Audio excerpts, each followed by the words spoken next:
I heard my pregnant wife's scream from the garage. When I ran outside, our HOA president stood over her with a bloody knife, shouting about garden gnomes. She didn't know I was a Navy SEAL. She didn't know what she'd just unleashed. This is our story of survival and justice. Before watching full story, comment below from where you watching, also like and subscribe for more stories. The scream still echoes in my nightmares. I was in the garage, organizing my tools, when I heard Sarah's voice pierce through the afternoon air. Not a normal scream. The kind that makes your blood freeze and your training kick in before your brain catches up. I dropped everything and ran. What I saw on our front lawn made my heart stop. Sarah, my wife, 7 months pregnant with our first child, was on the ground, her hands pressed against her side. Blood. So much blood seeping through her white summer dress, spreading like spilled wine across the fabric. Standing over her was Margaret Henderson, our HOA president, holding a kitchen knife. "I warned you." Margaret was shrieking, her face twisted with rage. "I warned you about those garden gnomes. This is a respectable neighborhood." Time slowed down. Every second of my Navy SEAL training crystallized into razor-sharp focus. I covered the distance in seconds, my movements precise and controlled despite the fury burning in my chest. I disarmed Margaret with a single motion, a twist of her wrist, a pressure point, and the knife clattered onto the concrete. She never saw it coming. "Don't move," I said quietly, my voice deadly calm as I pressed her face first into the lawn. My knee on her back, my hand securing both of hers behind her. "Don't even breathe wrong." But my eyes were on Sarah. My beautiful Sarah, trying to be brave, tears streaming down her face as she held her belly. "The baby," she whispered. "Jake, the baby." Mrs. Patterson from next door was already calling 911, her hands shaking as she spoke into the phone. "Ambulance is coming, Sarah. Stay with me, honey. Just breathe." My voice cracked, the professional mask slipping. "You're going to be okay. Both of you." Margaret started struggling beneath me. "Get off me. I have rights." That woman violated HOA Statute 47B, subsection. I pressed down harder, not enough to hurt, but enough to make my point. "The only rights you have now are the ones I'm choosing to give you. Be grateful I'm not what I used to be. Be very grateful." The sirens came closer. Sarah's eyes were fluttering. "Stay awake, baby. Please stay awake. This was my fault. I should have known. I should have seen the signs." 3 months earlier, we'd moved into Riverside Estates. A quiet suburban neighborhood with perfectly manicured lawns, identical mailboxes, and an HOA that took their rules more seriously than the Constitution. Margaret Henderson had appeared on our doorstep the first day with a 3-inch binder. "Welcome to the neighborhood," she'd said with a smile that didn't reach her eyes. "I'm sure you'll fit right in, as long as you follow the guidelines." Sarah, being Sarah, had smiled warmly. "Thank you. We're so excited to be here." I'd been polite but distant. Something about Margaret set off my instincts, the way she looked at everything with critical eyes, the tight grip on that binder, the forced pleasantness that barely masked something harder underneath. "Your lawn needs to be mowed every Thursday," Margaret had continued, flipping through pages. "No vehicles parked in the driveway overnight. No decorations except during approved holidays. No." "We'll read through everything," I'd interrupted gently. "Thank you for dropping by." Her smile had frozen. People weren't supposed to interrupt Margaret Henderson. The first violation notice came a week later. Our garbage cans were visible from the street for 15 minutes past the pickup time. Fine, $50. The second notice, Sarah's car was parked at a 43-degree angle instead of the required 45. Fine, $75. The third notice, our doormat was burgundy. Approved colors were beige, brown, or gray only. Fine, $100. This is insane, Sarah had said, reading through the growing stack of violation notices. Jake, she's harassing us. I know. I'd pulled her close, my hand resting on her growing belly. But we'll handle it properly. Through the system. I should have known the system wouldn't stop her. The notices kept coming. Our porch light was too bright. Our fence needed repainting even though we painted it 2 weeks ago. Our grass was 1 inch taller than the approved height, Margaret had actually measured it with a ruler. Sarah tried talking to her. Margaret, we're doing our best. I'm pregnant, and Jake just got back from deployment. Military service is no excuse for violation of community standards, Margaret had snapped. If you can't maintain your property, perhaps you should consider moving. I'd seen Sarah's face crumble. She'd waited 2 years for me to come home, alone, while I was overseas on classified missions. She'd dreamed of this house, this fresh start. That night, I'd held her while she cried. I just wanted to make our home nice, she'd whispered. Why does she hate us so much? I didn't have an answer. But I should have done more than just file complaints with the HOA board. I should have known that crazy doesn't respond to reason. Then came the garden gnomes. Sarah's grandmother had passed away 2 months before the stabbing. In her will, she'd left Sarah her collection of garden gnomes, silly, cheerful little ceramic figures that had decorated her garden for 40 years. They're all I have left of her, Sarah had said, arranging them carefully among our flowers. Mom says Grandma would want them to make people smile. There were 6 of them. 1 reading a book. 1 fishing. 1 sleeping in a tiny hammock. They were colorful and kitschy and absolutely against HOA regulations. The violation notice arrived within hours. Lawn ornaments are strictly prohibited except for approved seasonal decorations. Remove immediately or face escalating fines and possible lien on property.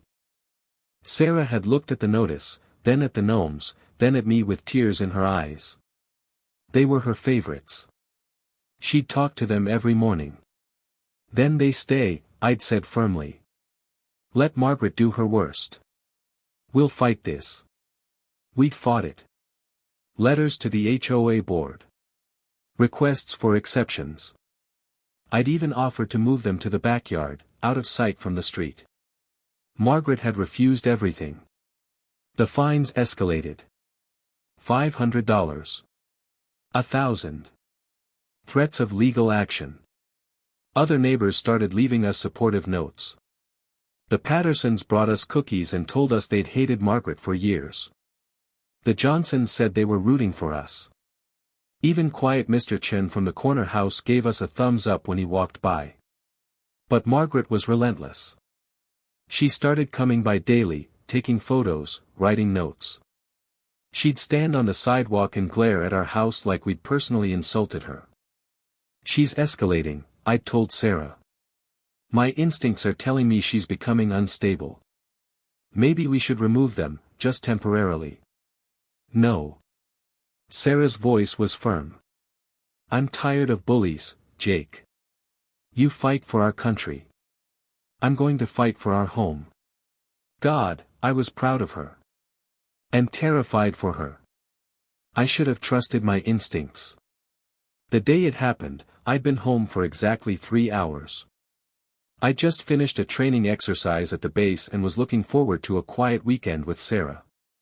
She'd been planting new flowers in the garden, doctor-approved light activity, humming softly to herself. The gnomes watched over her with their painted smiles. I didn't see Margaret approach. I was in the garage, but I heard everything that happened next. Later, Mrs. Patterson told me she'd watched it unfold. She'd been too shocked to intervene, too frozen by the sudden violence. Margaret had walked up to Sarah with the knife already in her hand. I gave you chances, Margaret had said, her voice ice-cold. So many chances. But you refused to respect the rules. You refused to respect me. Sarah had stood up, her hand protectively on her belly. Margaret, please. Whatever this is about, we can talk. I'm done talking. Margaret had lunged forward, the knife aimed at the nearest gnome. Sarah had tried to protect it, stupid, brave, beautiful Sarah, and stepped between Margaret and her grandmother's treasure. The knife had been meant for ceramic. Instead, it sliced through fabric and skin. Sarah's scream had brought me running. Now, as I held Margaret pinned to the ground and watched paramedics load my wife into an ambulance, I understood what rage really felt like. Not the hot anger of a bar fight. Not the calculated aggression of combat. This was cold. Dark. All-consuming. Margaret was still muttering about HOA violations as the police handcuffed her and led her away. She seemed genuinely confused about why everyone was upset. I was enforcing the rules, she kept saying. Just enforcing the rules. The emergency room became my universe for the next 6 hours. Sarah was in surgery. The knife had penetrated deep into her side, missing major organs but causing significant internal bleeding. They had to deliver the baby, 7 weeks early, to save them both. I sat in the waiting room in my blood-stained clothes, my hands shaking for the first time since I'd completed Hell Week 20 years ago. Mrs. Patterson sat with me. So did the Johnsons and several other neighbors. She's strong, Mrs. Patterson kept saying. Sarah's so strong. I couldn't speak. Couldn't pray. Couldn't do anything but replay every moment, every decision that had led us here. I should have made Sarah remove the gnomes. I should have moved us out of the neighborhood. I should have seen how unstable Margaret was becoming. I should have protected them. A doctor finally emerged, still in surgical scrubs. Mr. Morrison. I stood up so fast I nearly knocked over my chair. Your wife is stable. The surgery went well. We repaired the damage, and she's going to make a full recovery. The relief almost drove me to my knees. And the baby? The doctor smiled. Your daughter is in the NICU. She's tiny, just 3 pounds, 12 ounces, but she's breathing on her own and fighting like a champion. You have a very strong little girl. A daughter. We had a daughter. Can I see them? Your wife is in recovery. She'll be awake in an hour or so. And yes, you can see your daughter now. They led me to the NICU, had me scrub and gown up. And then I saw her. So small. So impossibly, heartbreakingly small. Wires and tubes connected to her tiny body, monitors beeping steadily. But her little chest was rising and falling. Her miniature fingers were curled into fists. A fighter. Just like her mother. You can touch her, the nurse said softly. Through the ports in the incubator. I reached in with one finger and touched her hand. Immediately, her tiny fingers wrapped around mine with surprising strength. Something inside me broke and rebuilt itself in that moment. This little warrior. This tiny person who'd fought her way into the world 7 weeks early because of one woman's insanity. She deserved better. She deserved a world where crazy neighbors didn't attack pregnant women over garden gnomes. I'm so sorry, I whispered. I'm so sorry you had to come into the world like this. But I promise you, I promise both of you, I will make this right. When Sarah woke up, her first word was, baby. She's perfect, I said, gripping her hand. Small but perfect. 3 pounds, 12 ounces of pure stubbornness. Sarah's laugh turned into a wince. Like her mother. Like both her parents. I kissed her forehead gently. How are you feeling? Like I got stabbed by a crazy woman. She closed her eyes. The gnomes. Did she? Don't worry about the gnomes. But Grandma. Honey. I brushed her hair back. You almost died. Our daughter was born 2 months early. I don't give a damn about the gnomes. Her eyes filled with tears. I just wanted to honor her memory. That's all I wanted. I know, baby. I know. The police came later that day to take Sarah's statement. Margaret had been arrested and charged with attempted murder, assault with a deadly weapon, and several other charges I took quiet satisfaction in hearing.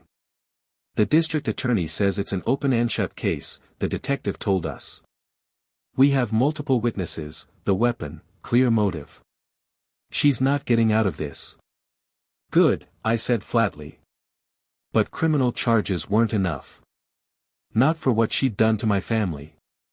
Sarah and the baby, we named her Grace, after Sarah's grandmother, stayed in the hospital for 3 weeks. 3 weeks during which I had time to think. To plan. The night I brought them home, the entire neighborhood was waiting. Our lawn was covered in flowers.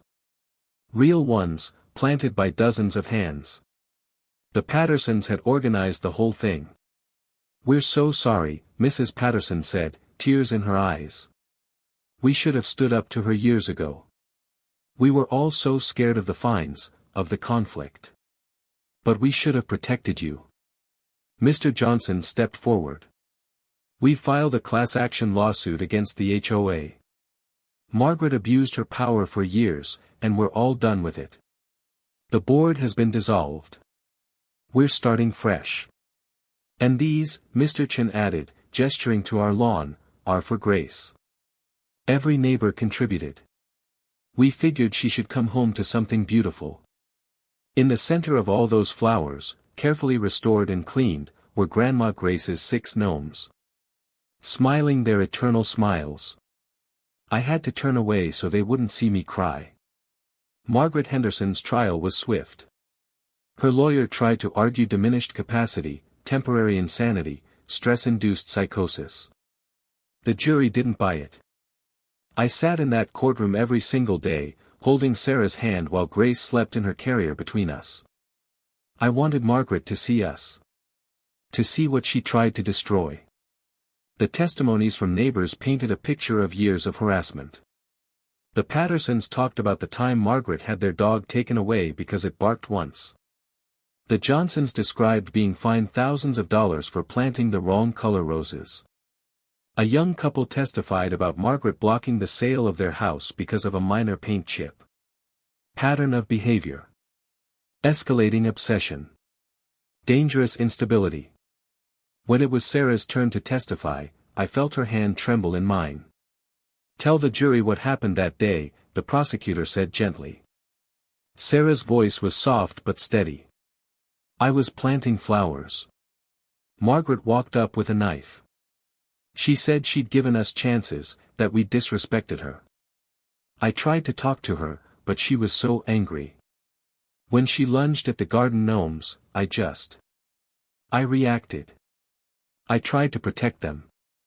My grandmother's gnomes. And then what happened? She stabbed me. I felt the knife go in, and all I could think was, the baby, I have to protect the baby. I fell down, and she was standing over me, still talking about rules and violations. Like she didn't even realize what she'd done. Sarah looked directly at Margaret then. I almost died. My baby was born 7 weeks early and spent 3 weeks in the NICU. All because I wanted to keep 6 ceramic gnomes in my garden to honor my grandmother. The jury deliberated for 90 minutes. Guilty on all counts. Margaret showed no emotion as the verdict was read. No remorse. No understanding. She genuinely believed she'd been in the right. The judge sentenced her to 12 years in prison. Ms. Henderson, he said, his voice hard, you have shown a shocking disregard for human life and basic decency. You nearly killed a pregnant woman over lawn decorations. You violated every principle of community and humanity. This court has no sympathy for you. 12 years. It wasn't enough. Nothing would ever be enough. But it was something. The first months were hard. Grace was so small, so fragile. Every beep of her monitor made my heart stop. Every doctor's visit was an agony of worry. Sarah had nightmares. She'd wake up screaming, reliving the moment the knife went in. I'd hold her and whisper that we were safe, that Margaret was gone, that no one would hurt us again. Slowly, painfully, we healed. Grace grew stronger. She passed 4 pounds, then 5. Her lungs developed. The monitors were removed one by one. The day we brought her home, really home, without any medical equipment, I cried like I hadn't cried since my first day of BUD/S training. The neighborhood rallied around us. Meals appeared on our doorstep. The Pattersons babysat so Sarah could nap. Mr. Johnson mowed our lawn without being asked. Mr. Chen brought traditional herbs that he swore would help Sarah recover. "This is what community should be," Sarah said one evening as we sat on our porch, Grace sleeping in her arms. "Not rules and fines and fear. Just, people caring about people." The HOA was reformed. New board, new rules. The old regulations were thrown out and replaced with simple, reasonable guidelines focused on actual safety and property maintenance. The word violation was banned from all documents. And the gnomes? They became a neighborhood symbol. Other families started adding their own lawn decorations. Pink flamingos. Ceramic frogs. A family of concrete rabbits. Our street became the colorful, chaotic, beautiful block that suburban neighborhoods should be. Margaret's house was sold. A young family with twins moved in. Their first act was to plant a garden full of whimsical decorations, including a gnome that looked remarkably like the one Margaret had tried to destroy. Grace is 2 years old now. She's small for her age, the doctors say she might always be, but she's fierce. She climbs everything, fears nothing, and has her mother's stubborn streak and my tactical planning skills. God help us all. Sarah still has a scar on her side. She says it reminds her of her strength, of the day she fought for what mattered. I see it as a reminder of my failure to protect her. She disagrees. "You did protect me," she said recently. "You got there in time. You stopped her. You held me together when everything was falling apart. That's what protection looks like, Jake. Not preventing every bad thing, that's impossible. But being there when it matters most. I'm retired from the Navy now. I couldn't deploy anymore, couldn't leave my girls. Instead, I train local police in tactical response and crisis management. I teach them to read the warning signs of escalating violence, to trust their instincts, to act before tragedy strikes. I tell them about Margaret Henderson. About how unchecked power and unaddressed mental instability can turn a neighborhood busybody into an attempted murderer. About how important it is to pay attention. Some of them get it. Some still see HOAs as benign annoyances. Those ones haven't seen what I've seen, haven't held their bleeding wife while their unborn child's life hung in the balance. The garden gnomes still stand in our yard. We've added to Grandma Grace's collection over the years. There's now a gnome pushing a tiny lawnmower. One reading to gnome children. One that looks like it's doing yoga. And one that we had custom made, a gnome in Navy SEAL gear, standing guard over all the others. Grace named him Daddy Gnome. She tells him goodnight every evening before bed. 5 years after the attack, we held a neighborhood gathering on the exact date it happened. Not to celebrate trauma, but to honor survival. Sarah's idea, of course.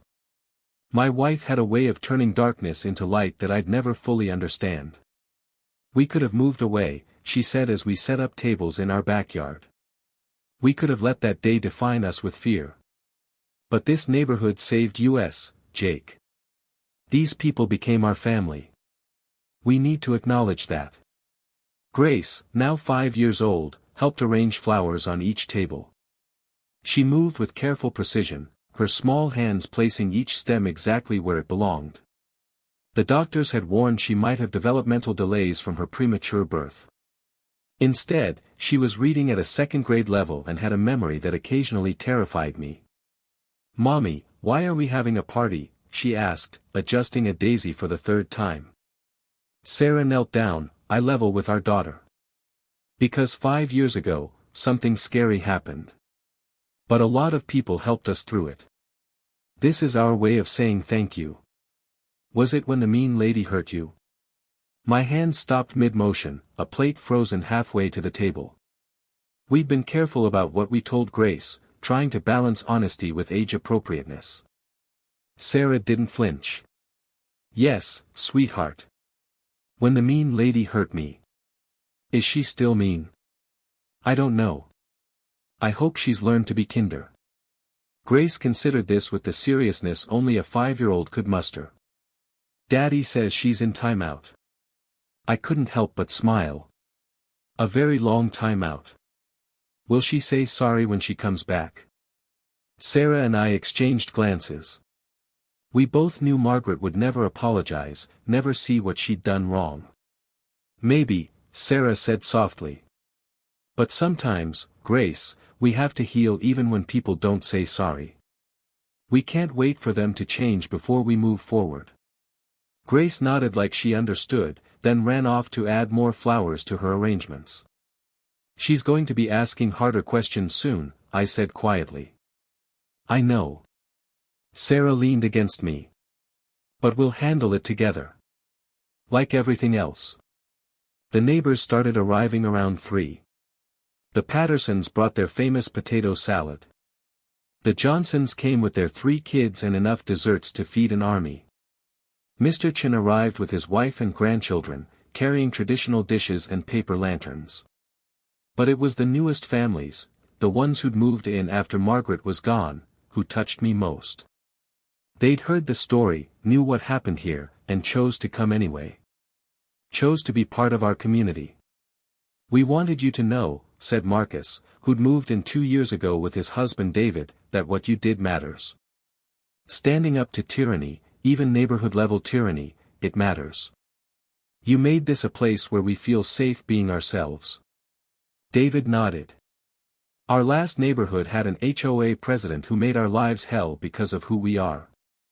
When we heard about Riverside Estate's history, about how you all reformed it, we knew this was where we wanted to be.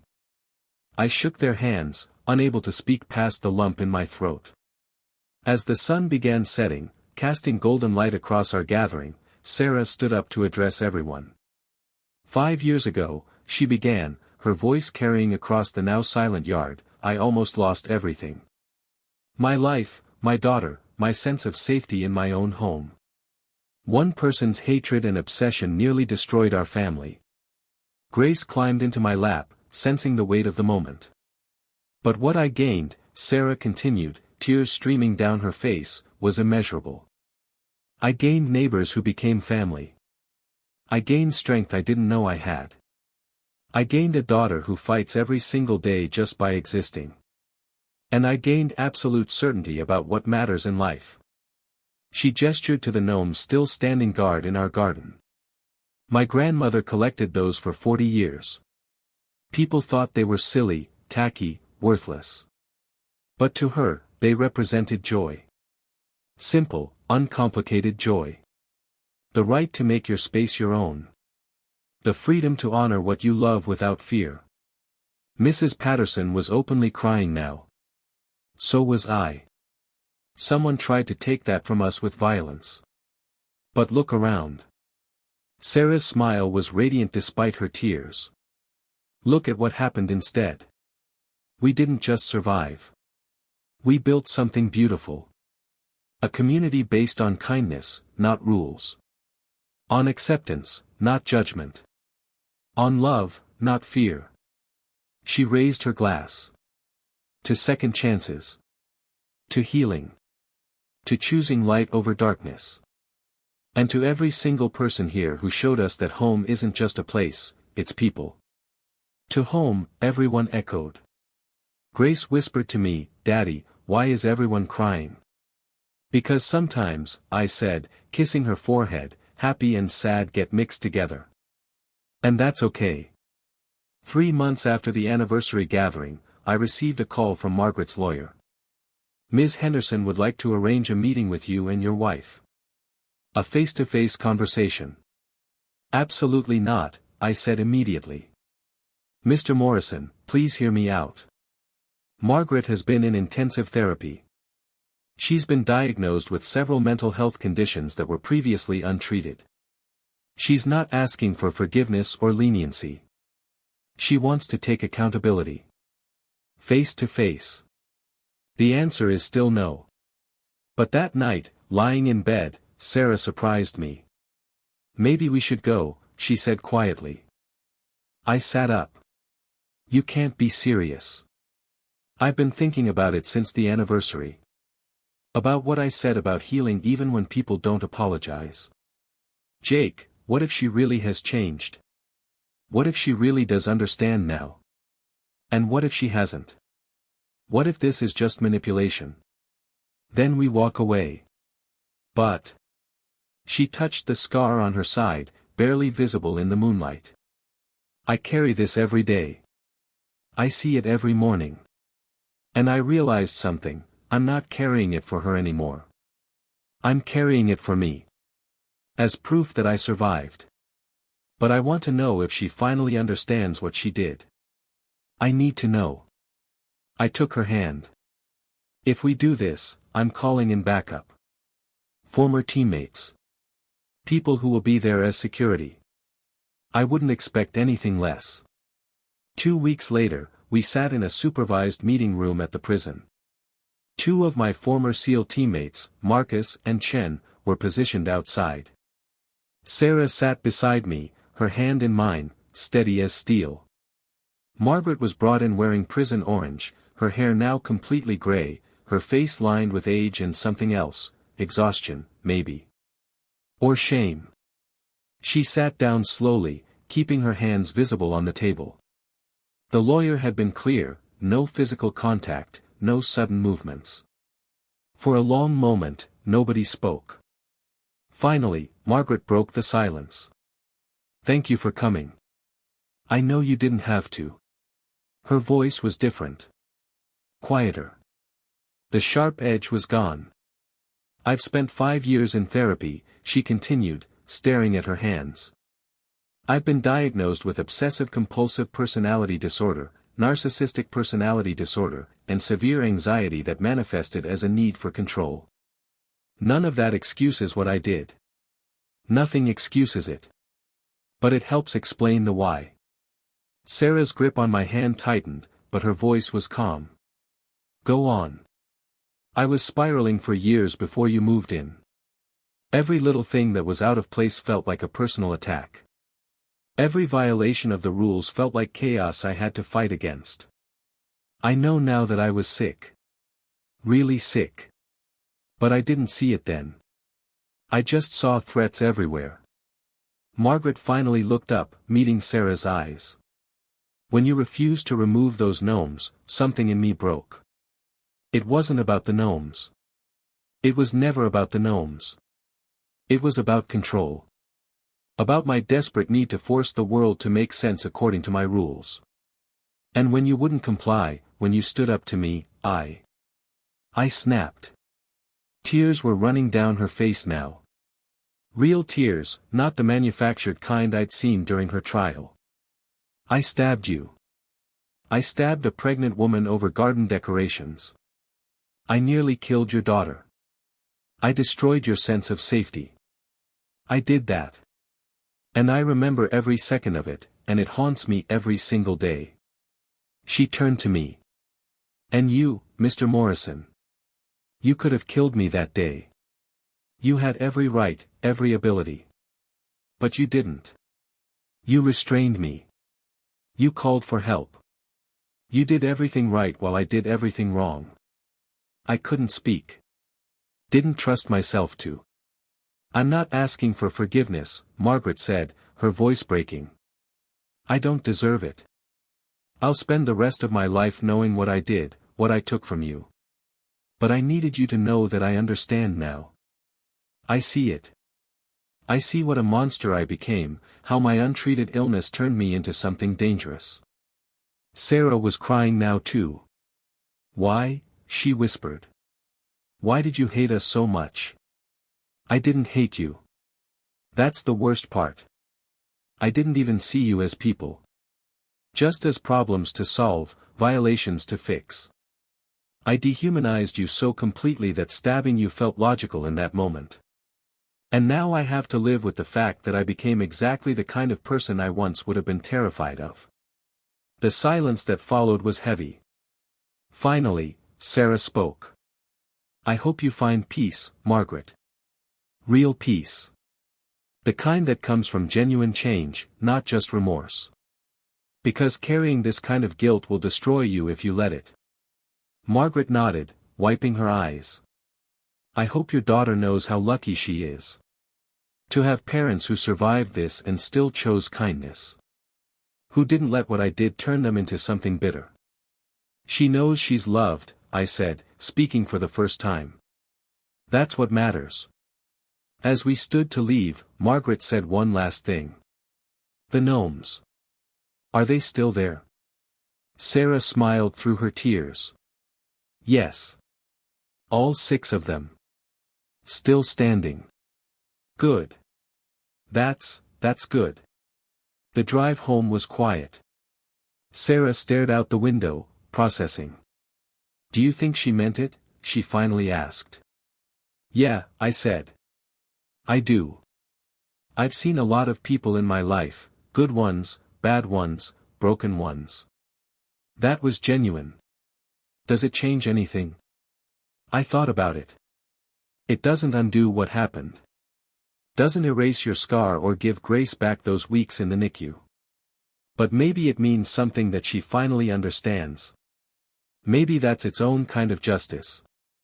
When we got home, Grace was in the yard with Mrs. Patterson, who'd been babysitting. She was having a tea party with her gnomes, serving them invisible drinks from tiny plastic cups. How did it go? Mrs. Patterson asked softly. Better than expected, Sarah said. Different. That night, after Grace was asleep, Sarah and I sat on our porch in the darkness. The gnomes were barely visible in the moonlight, silent sentinels of everything we'd been through. You know what's strange? Sarah said. I thought seeing her would make me angry again. Bring it all back. But instead, I just feel sad. Sad for everyone involved. Sad for who she was, sad for who she became, sad for all the pain that could have been avoided if someone had recognized she needed help. You're a better person than me, I said. I'm still angry. You're allowed to be. You watched your family almost die. You're allowed to carry that. She leaned her head on my shoulder. But I'm tired of carrying anger. It's too heavy. I'd rather carry this instead. She gestured to our home, our yard, our sleeping daughter inside. All of this. The life we built after. That's what I want to carry. I pulled her closer. Then that's what we'll carry together. Grace is 7 now, and yesterday she asked to do a school project about brave people in history. She chose her mother. I watched as Sarah helped her put together a presentation, carefully edited for second-grade audiences, about standing up for what you believe in, about healing after trauma, about turning pain into purpose. My mom was hurt by someone who forgot how to be kind, Grace read from her notes, practicing. But she didn't let that make her unkind. She made our neighborhood better instead. She's my hero. I had to leave the room before they saw me cry. The gnomes still stand in our garden. We've added more over the years, gifts from neighbors, from friends, from strangers who heard our story and wanted to contribute. There are now 23 of them, a ceramic army of joy and defiance. Last week, a news crew came by. They were doing a story about HOA reform movements across the country, and apparently, our neighborhood had become something of a symbol. What would you say to people dealing with similar situations? The reporter asked Sarah. She thought for a moment, then smiled. I'd say that rules without compassion are just tyranny in disguise. I'd say that communities are built on kindness, not compliance. And I'd say that sometimes the bravest thing you can do is plant flowers where someone tried to plant fear. The story aired last night. My phone hasn't stopped ringing since, people from across the country sharing their own HOA horror stories, thanking us for speaking up, asking for advice.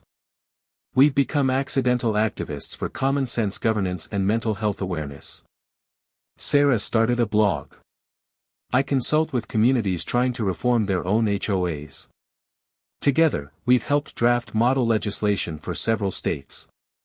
All because of 6 garden gnomes and 1 woman's descent into untreated mental illness. The irony isn't lost on either of us. But that's the thing about trauma, you can let it define you, or you can let it refine you. Let it break you, or let it remake you. We chose remake. Grace is playing in the yard now, her laughter floating through the open window. She's teaching the neighborhood kids how to set up their own gnome gardens, explaining with great seriousness the importance of proper gnome placement. Sarah is beside me, her hand in mine, her scar hidden beneath her shirt but never forgotten. And somewhere, in a prison cell, Margaret Henderson has 7 more years to think about the difference between control and connection, between rules and righteousness. I don't hate her anymore. I don't forgive her either, that's not mine to give. But I understand her now. And understanding, I've learned, is its own kind of peace. The gnomes stand guard. The flowers bloom. Our daughter grows taller every day. And every morning, when I wake up to Sarah's smile and Grace's laughter, I'm reminded that we won. Not because Margaret went to prison. Not because the HOA was reformed. Not because we became symbols of some larger movement. We won because we're still here, still loving, still building something beautiful from the broken pieces. That's the real victory. That's the real revenge. Living well, loving hard, and refusing to let hatred have the final word. The gnomes will stand long after all of us are gone, ceramic monuments to the day one family refused to break, and a neighborhood learned what community really means. And that, in the end, is enough. More than enough. It's everything.